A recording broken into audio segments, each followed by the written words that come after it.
मैं आज पुष्टिमार्गीय वैष्णवों की माता श्री यमुना मैया के बारे में बताने जा रहा हूँ, यानी कि श्री यमुना नदी। ये बहुत रसप्रद है, उसको अंत तक सुनना। ये बहुत ज्ञानवर्धक और आध्यात्मिक भी है। दोस्तों, ये चैनल को सब्सक्राइब करना मत भूलना, और अगर आपको अच्छा लगे तो ये वीडियो आगे भी शेयर करना। श्री यमुना मैया हर एक पुष्टिमार्गीय वैष्णवों के दिल में बसती है। श्री यमुना मैया पुष्टिमार्गीय वैष्णवों की माता है।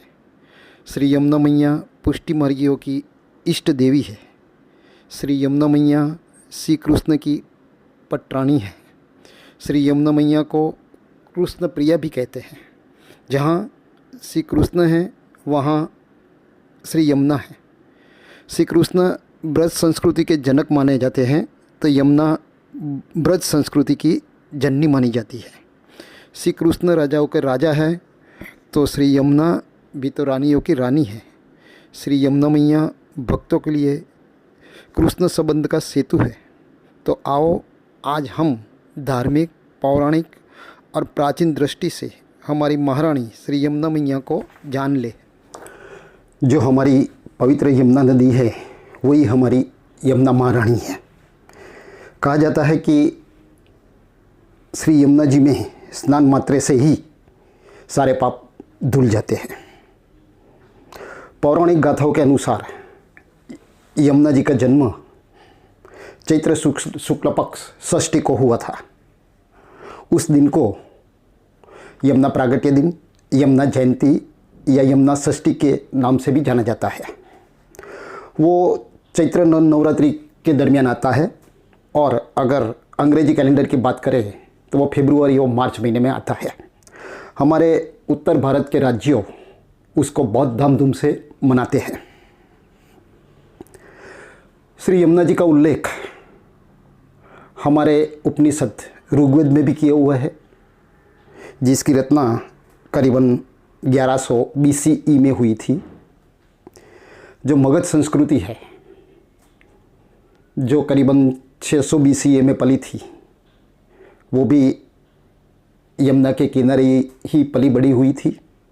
और अगर यूँ देखें तो श्री कृष्ण का जन्म भी 3228 BCE में हुआ था। यानी कि श्री यमुना जी बहुत साल से पृथ्वी पर लोक कल्याण कर रही है। यमुना जी के अवतरण की भी एक कहानी है। श्री यमुना जी सूर्यदेव और विश्वकर्मा की पुत्री संजना की पुत्री है। यमराजा और श्री यमुना जी, जिसका नाम यमी है, वो सगे भाई बहन है। यमराजा भी सांवले है और यमी भी सांवली थी। सांवली होने के कारण उसका विवाह नहीं हो रहा था। तो एक बार वो भगवान विष्णु जी के पास जाती है और अपने विवाह करवाने के लिए भगवान विष्णु को बोलती है। तभी भगवान विष्णु बताते हैं कि मैं खुद तुमसे विवाह करूँगा, लेकिन मेरे ये अवतार में नहीं, मेरे कृष्ण अवतार में मैं तुमसे विवाह करूँगा। तो यमुना जी बहुत खिन्न और उद्विग्न हो जाती है और भाग के हिमालय में जाके बैठ जाती है, और वहाँ से श्री यमुना जी के रूप में अवतरित होती है। यम की बहन होने के कारण उसे यमुना जी कहते हैं, और यमी सांवली थी, उसकी वजह से उसका पानी हमें सांवला दिखता है। श्री यमुना जी यमुनोत्री से निकलती है, जो उत्तरांचल के टहरी गढ़वाल क्षेत्र में आए हुए बंदरपुच श्रेणी के पास कालिंदी हिमखंडों को पिघलने से वो निकलती है। वो समुद्र तट से करीब 6320 मीटर ऊंचाई से निकलती है। कालिंदी से निकलने के कारण उसको कालनंदिनी अथवा तो कालिंदी नदी भी कहा जाता है। सूर्यपुत्री होने के कारण उसको सूर्यतन्या या सूर्यजा के नाम से भी जाना जाता है। यमुना की बहुत सारी धाराएं हैं, जिसको वसुधारा, सप्तधारा, गुप्तधारा या सहस्त्रधारा नाम से भी जाना जाता है। यमुनोत्री से निकल के वो दिल्ली पहुंचती है, दिल्ली से मथुरा, मथुरा से आगरा और आगरा से इलाहाबाद अपनी बड़ी बहन गंगा मैया को वो मिलती है। यमुनोत्री से इलाहाबाद के बीच में बहुत सारी नदियाँ वो अपने आंचल में समाती है। खास करके आगरा और इलाहाबाद के बीच चंबल और बेतिया नदी को वो अपने आंचल में समाती है। इलाहाबाद में वो गंगा मैया और सरस्वती से मिलती है, वहाँ तीनों का संगम होता है। वो जगह को प्रयागराज कहा जाता है। प्रयागराज में हर 6 साल में एक बार कुंभ मेला का आयोजन होता है। अभी जनवरी 2019 में कुंभ मेला हुआ था। यमुनोत्री से निकल के यमुना इलाहाबाद पहुंचती है, तब तक 1376 किलोमीटर का सफ़र करती है।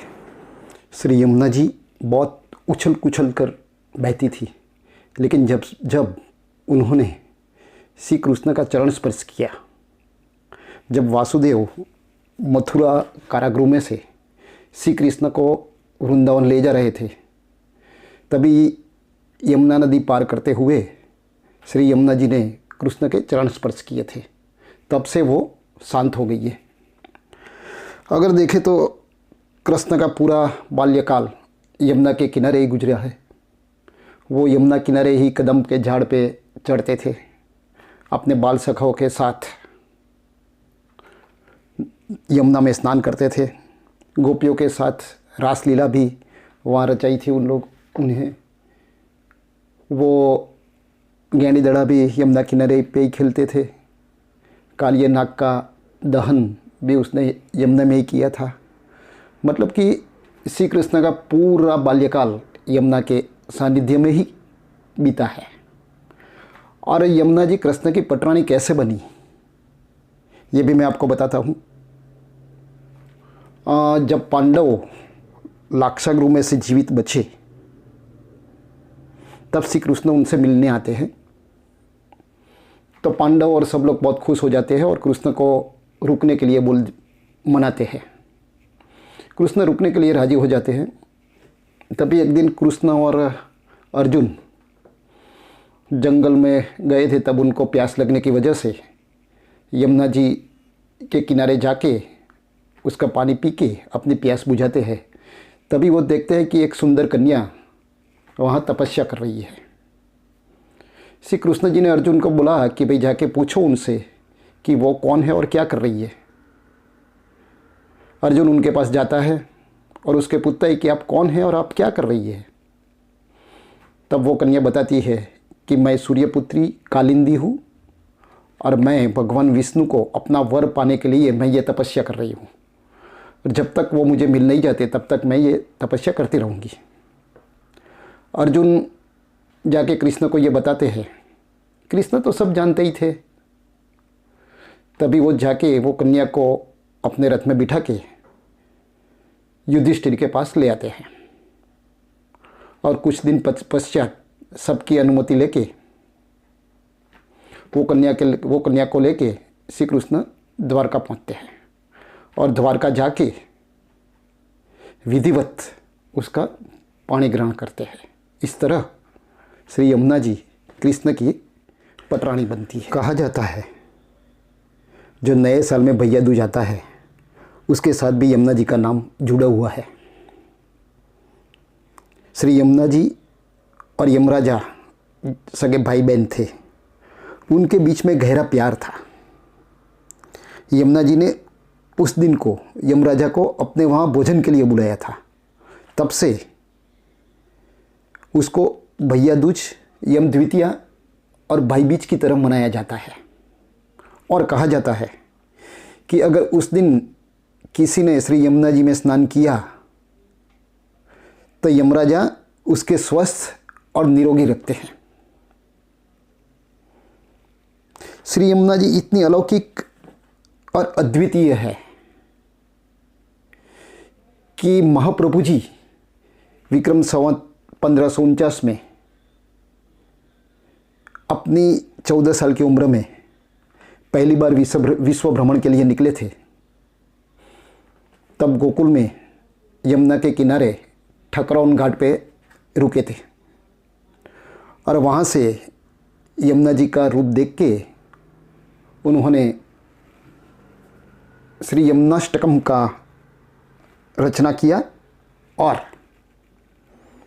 उसमें उन्होंने श्री यमुना जी की अद्वितीय गुण, अलौकिक गुण के बारे में बताया है। ये है हमारी यमुना जी की कहानी। अब उसको हम वैज्ञानिक तरीके से देखें तो श्री यमुना जी को मैया बताया गया है। और कौन है जो अपनी मैया का आंचल खराब करेगा? श्री यमुना जी को प्रभु की पटरानी बताया गया है। कौन है जो अपने प्रभु की प्रिय पटरानी को दुख देगा? कितनी सही सोच है जल संरक्षण की। ये सिर्फ और सिर्फ अपनी संस्कृति में ही हो सकता है। इसीलिए तो हमारी संस्कृति महान है।